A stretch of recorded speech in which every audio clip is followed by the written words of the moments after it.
सर्वेभ्य नमो नमः। स्वागतम अत्र भवतां सर्वेषां।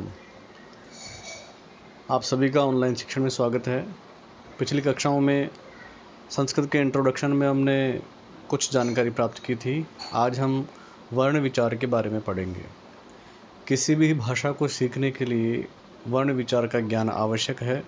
चूँकि हम हिंदी अच्छी तरह समझते हैं, इसलिए संस्कृत के वर्ण विचार में हमें कोई समस्या नहीं होगी। संस्कृत और हिंदी में वर्ण व्यवस्था समान ही है, इनमें कोई भी विशेष अंतर नहीं है।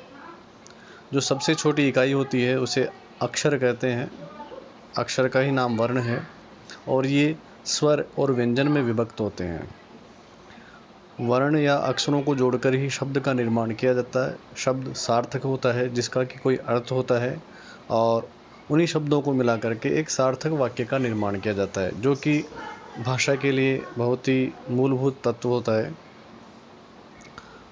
वर्णमाला आपने हिंदी की पढ़ी है। संस्कृत में मुख्य रूप से 9 स्वर होते हैं: ए, ई, उ, ऋ, लृ, ए, ओ, ऐ, औ। हिंदी में वर्णमाला में हम अ, आ, ई, उ, इस प्रकार से स्वर पढ़ते हैं। और व्यंजन 3 भागों में बटे होते हैं। इसमें स्पर्श व्यंजन 25 होते हैं, जिनका स्वरूप यहाँ दिया गया है: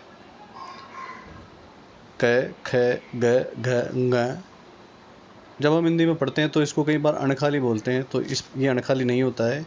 इसका उच्चारण होता है ng। जैसे अंग, दिनांक, तो क, ख, ग, घ, ng। जो च वर्ग है, इसमें च, छ, ज, झ, ये भी अणखाली नहीं है। इसको बोलते हैं ये, नासिका से उसका उच्चारण होता है च, छ, ज, झ, ये। ट, ठ, ड, ढ, ण, त, थ, द, ध, न, प, फ, ब, भ, म। इस प्रकार से ये 25 स्पर्श वर्ण कहलाते हैं। और अंतस्थ वर्ण होते हैं य, व, र, ल। ऊष्म वर्णों की संज्ञा दी गई है श, श, स, ह। तीनों प्रकार के श अलग हैं। पहला श, जिसको तालव्य श बोला जाता है। दूसरा वाला मूर्धन्य श है और तीसरा वाला दंत स है। संयुक्त वर्ण क्ष, त्र, ज्ञ, ये 2 वर्णों से मिलकर के बनते हैं, इसलिए इन्हें संयुक्त वर्ण की संज्ञा दी गई है। स्वर का स्वयं का स्वतंत्र अस्तित्व होता है और संस्कृत में स्वर को 3 भागों में बांटा गया है: ह्रस्व, दीर्घ और प्लुत। उसका उदाहरण इस प्रकार से है: जो एक मात्रिक होता है वो अ, जिसको बोलने में 2 मात्राओं का समय लगता है, जिस प्रकार से दीर्घ स्वर है आ, और एक होता है प्लुत, जिसमें कि 3 मात्राओं का समय लगता है आह। ये वैदिक संस्कृत में प्रयोग होता है। मुख्य रूप से हम जो लौकिक संस्कृत में प्रयोग करते हैं, वहाँ पे ह्रस्व और दीर्घ स्वर का ही प्रयोग होता है। व्यंजन स्वर की सहायता से ही बोले जाते हैं। बिना स्वर के व्यंजन का कोई भी अस्तित्व नहीं है। जिस प्रकार से क प्लस अ, तो क बनता है। अगर इसमें अ को हटा दें तो इसको उच्चारण हम नहीं कर सकते हैं, इसलिए किसी भी व्यंजन के उच्चारण के लिए स्वर का होना आवश्यक है। और इसी प्रकार से जैसा व्यंजन उसमें मिलता है, जैसा व्यंजन में स्वर मिलता है, उसी प्रकार से यहाँ पे उदाहरण दिए गए हैं। आ मिला है तो क आ, ई मिला है तो क ई। इस प्रकार से व्यंजन में स्वर मिला करके धीरे धीरे शब्द और फिर वाक्य बनाए जाते हैं। संयुक्त वर्ण में जो 2 वर्ण हैं वो इस प्रकार से हैं: क्ष, क है, मूर्धन्य श और अ। त्र में त, र और अ।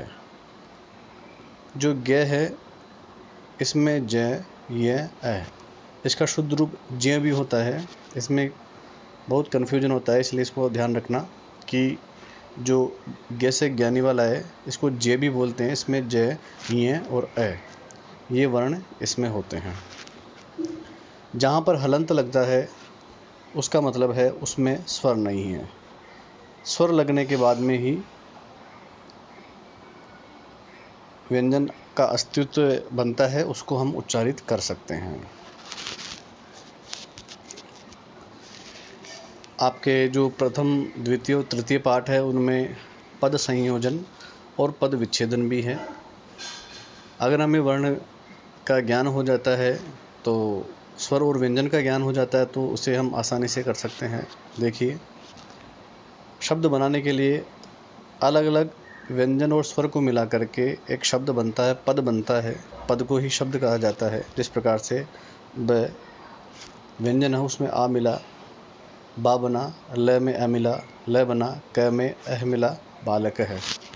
इसी प्रकार से पुस्तिका और मित्रम। इसी प्रकार से इसका विच्छेदन करेंगे चटका, तो च में अ स्वर है, ट में भी अ स्वर है, क में आ स्वर है। इस प्रकार से नदी, न, अ, द, ई।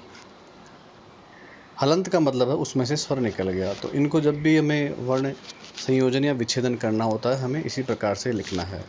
ये वर्ण व्यवस्था है, इसको हम अभ्यास द्वारा आसानी से समझ सकते हैं। धन्यवाद।